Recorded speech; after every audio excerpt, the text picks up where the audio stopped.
Hey guys, welcome back to my channel. তো এখন ঘড়িতে বাজছিল 5টা আর আমরা বেরিয়ে পড়েছিলাম আমাদের গন্তব্যের উদ্দেশ্যে। তোমরা কি জানো আমরা কোথায় যাচ্ছি? আশা করি জানো না। তো আমরা যাচ্ছি হচ্ছে মেঘালয়া। তো সবাই মিলে আমরা চলে গেছি এয়ারপোর্টে। সকাল 6টা 5-এ আমাদের ফ্লাইট ছিল। তো আমরা খুব তাড়াতাড়ি করে রেডি টেডি হয়ে তাড়াতাড়ি চলে গেছিলাম।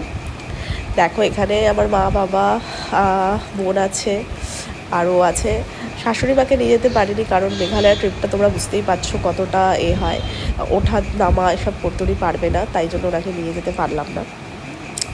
পরের বার ট্রিপে নিশ্চয়ই আমাদের সাথে যাবে। এখানে আমরা দাঁড়িয়ে পড়েছি আমাদের চেকিংয়ের উদ্দেশ্যে। আমি জানতাম না যে এতটা চেকিং করা হয়, কারণ এটা ছিল আমার ফার্স্ট ট্রিপ। আমি কোনোদিনও প্লেনে এভাবে উঠিনি, আর আমার মাও ওঠেনি, আর আমার বোনও ওঠেনি। তো আমাদের তিনজনের এটা প্রথমবারই ছিল। তো খুব মজা হচ্ছিলো, খুব আনন্দ হচ্ছিলো। এই টিকিটটা হাতে পেতে খুবই ভালো লাগছিলো। ভাবছিলাম যে কি না কি হাতে পেয়ে গেছি। যাই হোক, আমার মারও খুব ভালো লাগছিলো। তো এখানে আমরা সব ওয়েট করছিলাম আমাদের ফ্লাইটে। আমাদের গেট নাম্বার ছিল 103। আর আমি তো দেখো একদম একদম মস্তি মুডে আছি, আমার বোনও তাই। সকাল সকাল সবারই ঘুমটা হয়নি। তো দেখো, এটা 103 নম্বর গেটে আমরা দাঁড়িয়ে পড়েছি, আর আমাদের জন্য এই বাস এসে দাঁড়িয়ে পড়েছে। প্রথম বাসটা তো ফুল হয়ে গেছিলো, আমরা গেছিলাম সেকেন্ড বাসে। আর বিশ্বাস করে, এরম এক্সপিরিয়েন্স তো মানে ফার্স্ট টাইম করা, মানে যারা যারা করেছো তারা নিশ্চয়ই জানবে, খুব মজা লাগে। তো দেখলাম যে প্রথমে বাস এসে দাঁড়ালো, তারপরে আমরা আস্তে আস্তে সবাই একে একে বাসে উঠে গেলাম।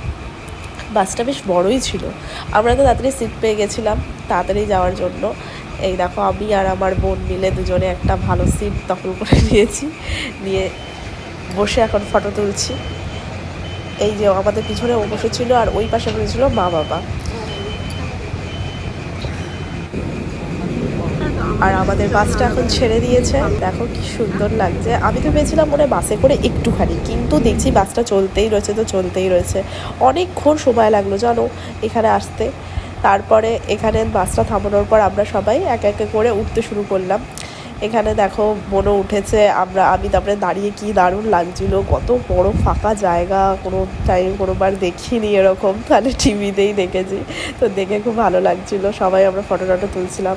আমার মায়ের মুখের হাসিটা দেখে বুঝতেই পারছো যে মা কতটা খুশি হয়েছে, কেন মার তো খুব ইচ্ছা ছিল যে একবার তো উঠবেই। তো বাবা বললো যে ঠিক আছে চলো, তোমাদের সবাইকে একবার করে উঠিয়ে দিই। তো এই দেখো, উঠে গেলাম আমরা।